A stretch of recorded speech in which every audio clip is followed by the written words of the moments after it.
You want to know what else the building didn't have? Elevators. Friggin' elevators. It's stairs all the way up. 10 floors of stairs. Not sure. You know what? I'm not sure I need to go more than 4 stories high at that point anyway. Welcome back to Privy. Privy is a podcast about bathrooms, recorded from my home bathroom. I'm your host, Hunter Hoover. I love bathrooms. Welcome back, everyone. Thank you again for being here and joining me in my home bathroom. Couple of confessions at the start of the episode. I want to get this out there. I want to air some laundry. Speaking of laundry, I recently was showing the show to a colleague at the high school. One of which, by the way, nothing breaks the ice like, yeah, I've got a podcast. Do you mean the one about the Bible or the one about the bathroom? Because those both exist. And they always, for some reason, mean the bathroom. I don't know. Here we are. I showed him the YouTube, and one of the things he noticed is, like, you're always wearing the same shirt. You're always wearing a red shirt. And I was like, I mean, no, I'm not. And I proved him wrong. But, like, I was wearing a red shirt quite frequently. So I've made a new endeavor. This episode is being recorded but a mere minute after the last episode, but I did change my shirt. To give, and now that I've said it, the whole shtick is shot. But, like, it's to give some semblance that I'm not some weird same shirt wearing street urchin. I'm not. I promise.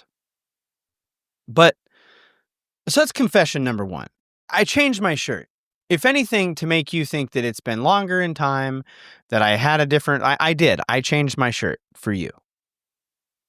But the second confession I have is this episode has been written for some time. And it's actually been written for well over a month. This episode, and I tagged it in here, was written on August 4th. Now, you might look at that and you might be like, well, shoot, what's this dude recycling stuff for? But as of August 4th, the Cintas Corporation had yet to release the finalists for America's Best Restroom. This is back when I'm still living super triggered in the world where the Cintas Corporation hasn't told me who the finalists for America's Best Restroom was. And as such, this episode was slated to release on August 25th. Now, I noted in my notes that this episode will only come out in September if Cintas gets their act together between now and then and allows us to do full coverage of America's Best Restroom. Now, as we saw, they did, sort of. They released the finalists over a week into the month of August, even though they said they would be out by the end of July. And so we bumped our coverage of America's Best Restroom up past its normal release window so as to tell y'all so you could be informed voters on the America's Best Restroom. Now, as of right now, voting is closed. And as of the release of, or the recording of this episode, yes, as of the recording of this episode, America's Best Restroom has not been announced. They've got their 9 finalists listed, but they have not announced the winner. And so this episode got pushed down in the hopper, and I wanted Byron's episode and his very many good bathrooms from his trip to Uganda. Go check out Byron's episode. It was a treasure, an exploration of bathroom enjoyment. It's little things that we track here on Privy. And so, back in August 4th, when I was very annoyed with the Cintas Corporation, I decided, you know what? Cintas isn't the only name out there that's dealing in and selling bathroom wares and services. And so, I figured, hey, Cintas, you've made me mad every year for the last handful of years, every time during the America's Best Restroom competition and your release window for the finalists. And so I decided to cover another prominent bathroom company, one which has sat in my notes app for some time and which may prove to be even more influential than selecting a best restroom here in America every year.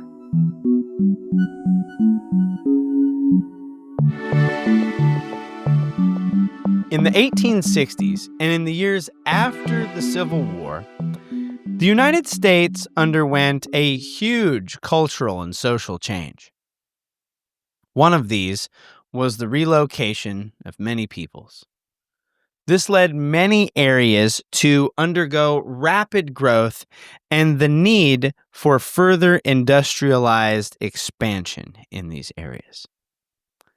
Illinois, a large supporter and player in the Union side of the war, underwent a huge economic and industrial boom in the years after the war. In Chicago, what was once a small town started the process of growing into a large urban center, and in time, the metropolitan city it is today. Living in Chicago just shortly after the Civil War era was a different world. There at the time was a man named James Elvis Sloan and his young wife, Rosalie Armstrong. In the years after the Civil War, these two had their son, William Elvis Sloan. William, or Little Billy, if you will, which I do. His name wasn't Little Billy. That's a me thing. That's a Hunter joke. Very funny, I know. But Little Billy grew up in the expanding and growing city of Chicago, approaching the end of the 1800s. It would have been a different place to grow up. The city was growing in many ways. One of the changes, which occurred before Little Billy's birth, was the raising of Chicago, which we talked a bit about that back when we talked about Chicago sewers. But they physically lifted the city of Chicago up so as to further improve the plumbing of the city as it was built down into the swamp of the water plain of Lake Michigan. William and his family would have been in the city during the Great Chicago Fire of the 1870s and the further water development that ensued after the fire and the destruction which laid in its wake. The landscape or biome for all the Minecraft kids out there, this is a little public service announcement for Minecraft kids. First of all, if you're listening to this while you are watching Minecraft, welcome. Second, go touch grass, not square grass in your Minecraft world. Go touch real God-given grass, like cow grass. Go put hoof to grass, like now. Leave it in your ear. Take your PearPod with you and just go touch some grass right now, you iPad kid. But the landscape for Chicago was described as kind of like a prairie bog. Now, this prairie bog, as people began to move into the city, began to resemble more of a bog and less of a prairie. There's something about adding water usage and waste from hundreds to thousands of more people that'll really bog up your works. But this also meant that it was a tough spot because there was widespread communicable disease, both from insects who carried disease breeding in the bogs, as well as the plumbing and infrastructure trouble, leading to cholera and other problems.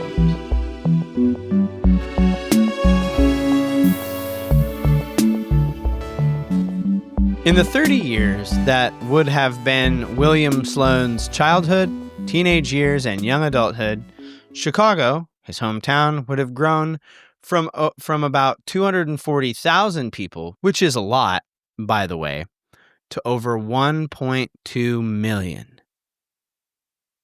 That's like a 500% increase in 30 years. This is rapid growth. And with this growth, there was a number of industries that popped up at the turn of the century, both to make life more livable and to improve social life in the city. A development in the city which played multiple roles were the updates to water, sewer, and other infrastructures there. It's a good update. It's a great update. If you like to poo in a toilet and flush it and it goes goodbye, you like those updates. There was a big push, get it, because of turds, you push them out.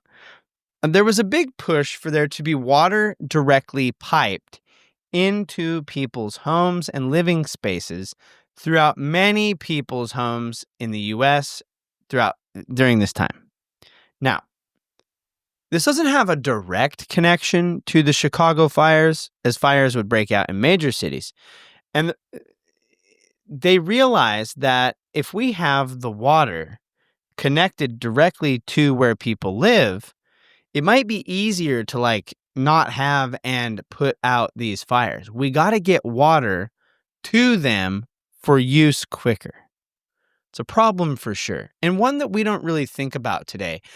From where I'm sitting, there's 1, 2, 3, technically 4 places where with a flip of a switch, I can make water come out of a vessel. It's very good. It's very cool.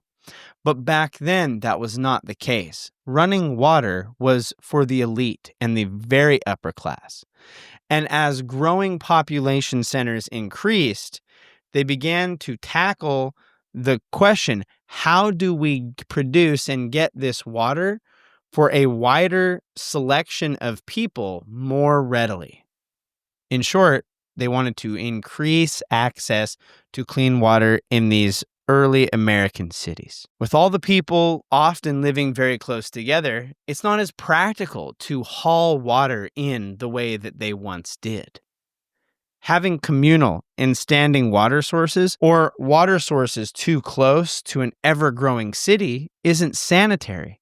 And the infrastructure for this running water was also becoming a growing necessity. You can't just wake up, snap your fingers, and have running water. You got to lay pipe. You got to lay all sorts of infrastructure to make it a reality. I want to note here, as a person who, when I want to do one of the many things that I do with water, I just turn on a knob and there's fresh, clean water.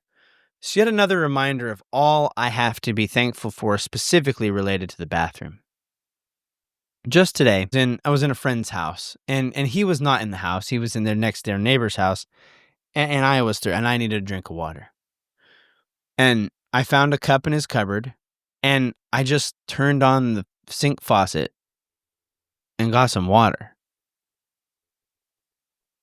It's a very good thing. I wasn't at all worried about whether the water was safe to drink. I assumed it was.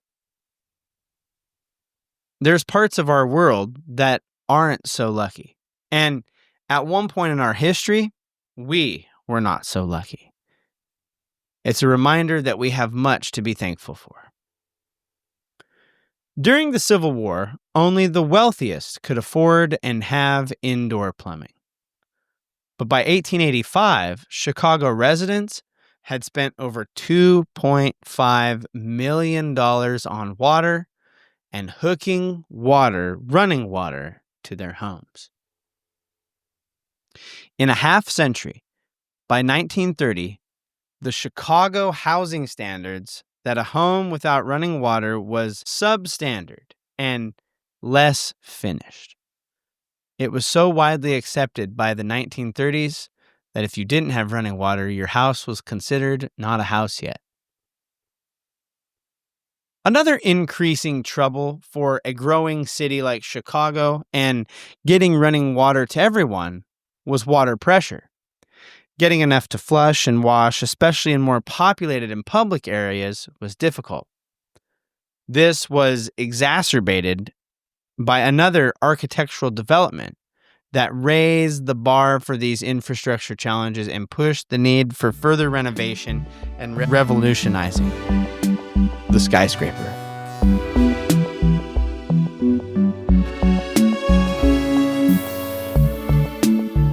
Chicago not only got its first skyscraper, it had the world's first skyscraper. The Home Insurance Building was designed after the Chicago fire of 1871 in a response to the need for new urban planning. Why build out when you can build up? This skyscraper was a 10-story building with a steel frame. It's noted that the water technology at the time only let water reach the bottom 4 floors, while there was some updates which sought to collect water on the roof for use below. You want to know what else the building didn't have? Elevators. Friggin' elevators. It's stairs all the way up, 10 floors of stairs. Not sure. You know what? I'm not sure I need to go more than 4 stories high at that point anyway. You know, if there's not an elevator to haul my duff up, I don't really know if I need to go more than 4 stories high. Because if you go 4 stories up, you got to go 4 stories down. And God forbid you live or work on the 10th story. Like you're doing 20 stories of stairs every time you come and go from your house. It's absurd. But this skyscraper, which in many ways was the first of what is going to be many like it, paved the way. And as you can tell, with the developing city, the influx of people, the clustering populations, a higher demand on water, these led to a number of modern advancements coming out of the city during this period, some of them which would be recognized today. One was an invention by the now in his 30s, William Elvis Sloan. He developed a device that he called the Flushometer, which would coincidentally be the founding device and the flagship piece of hardware for the Sloan Valve Company. William Sloan invented the Flushometer in 1906. If you hear that name and you think, man, that sounds interesting, you have definitely seen one, as they're often still employed in many, if not most, commercial and public bathroom settings today. The next time you go to spray brown or let Willie fly in a public bathroom, if you see that it is a Sloan branded operating device or fixture, you have William Elvis Sloan to thank for it.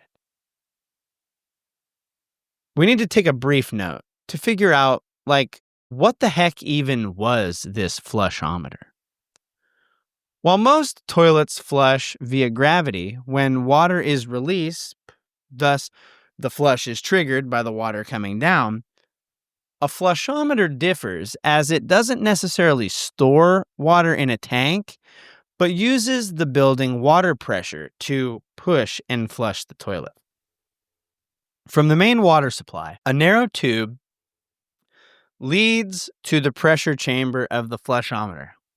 And because the passage narrows so much as it gets to the flushometer fixture, it increases the pressure of the water as it does so. And so when you flush, that increased pressure forces the water out and then flushes, and then as it stops, it is allowed to build up again for when the next flush is needed. It's really pretty simple and straightforward. It'll also help control the amount of water that is used, pretty much allowing it to dispense the amount of built-up water that is there and no more before pressurizing again. With all the new toilets and plumbing and infrastructure that is popping up in Chicago at this time, you'd think the flushometer would be a hit. Everybody would be falling over themselves to get a hold of one of these new pieces of tech. But in the year of its invention, William Elvis Sloan only sold one flushometer. Your mom's always going to buy one. So, technically, I think he sold none. Here's what I know. You sell something, your mom's going to buy one. That's facts. And thank God for good moms that do. Your mom is always going to buy one. Thanks, moms. You're the real ones out there. I remember this one time we had to like sell so many like jumpy rope things. And like, sales were tough for me. And my mom was like, here's what we're going to do. We're going to give a little boost. And she was like, here's enough to get you up to this next level of, and it's like, that's what moms do. My son and my daughter had a lemonade stand, and my wife paid like $10 for some glasses of lemonade. It's just moms. So mom's got going on. Your mom's always going to buy one. In his second year, William Elvis Sloan sold 2 flushometers. Not the booming business I'm sure he wanted, but it seems word began to spread because 2 years later, he sold over 150 flushometers. There was concern, however. Because of the changes the flushometer device introduced to plumbing fixtures, there was some apprehension about buying and adopting these flushometers to common use. Some plumbers, looking at you, Mario, Mario, likes a really big, really wide, really fat pipe. He doesn't like flushometers' narrow pipes. He likes those thick, girthsome pipes. But some plumbing fixture manufacturers actually boycotted Sloan's flushometer. They would not allow his design to be used with their manufacturing products and designed their products to be incompatible with Sloan's flushometer or refused to sell at locations that intended to sell and or use Sloan's new device. It sucks. It's a bummer for William Elvis Sloan. But it turns out the joke's on them. As of 2012, there are still parts being manufactured and sold to repair original 1906 Sloan flushometers. They're over 100 years old, and they're still manufacturing parts to repair them. It's a design that has stood the test of time. It's amazing. And as Chicago and other cities began having greater reserves of water for larger and ever-growing buildings, as the infrastructure got better, as the pressure needed for Sloan's flushometer was getting better and better, he was in many ways at the threshold of the modern plumbing era. He changed the game for commercial plumbing.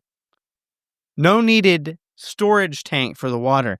The water is merely the building's water that uses its own pressure, manipulated by the Sloan's flushometer to give a powered flush. If you ever use a bathroom at a school or a community place or a public location, I'm confident you've seen a Sloan fixture.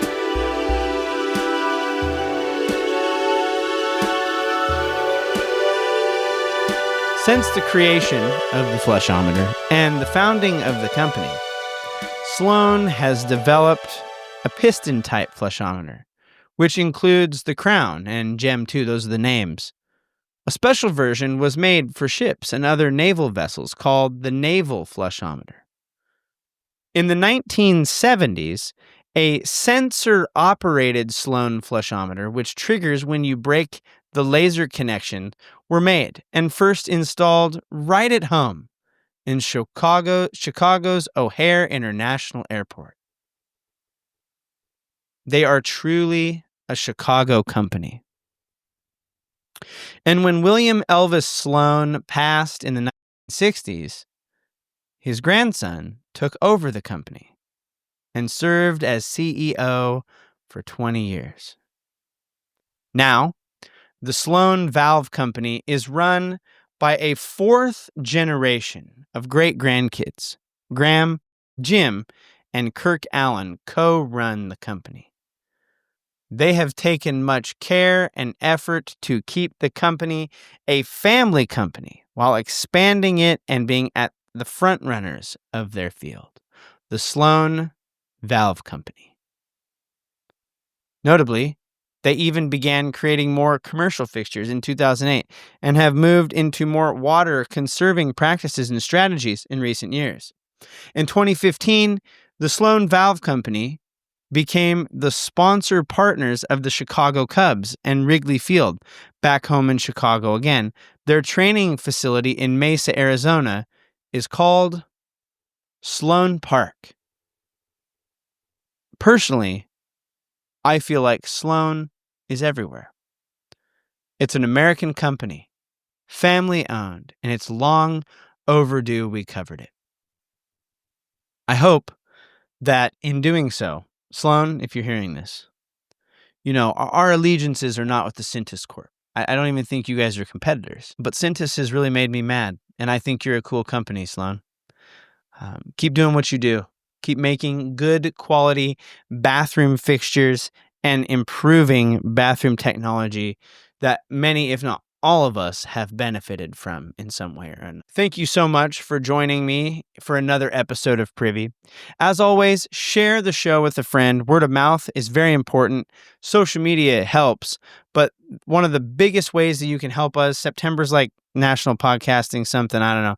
But you can leave us a rating or review. The 5-star options are preferred, and you can leave those reviews on Apple Podcasts and Spotify Podcasts. And for every rating and review you leave, we will donate at least $1, if not more, for written reviews to the Wounded Warriors International and Living Water.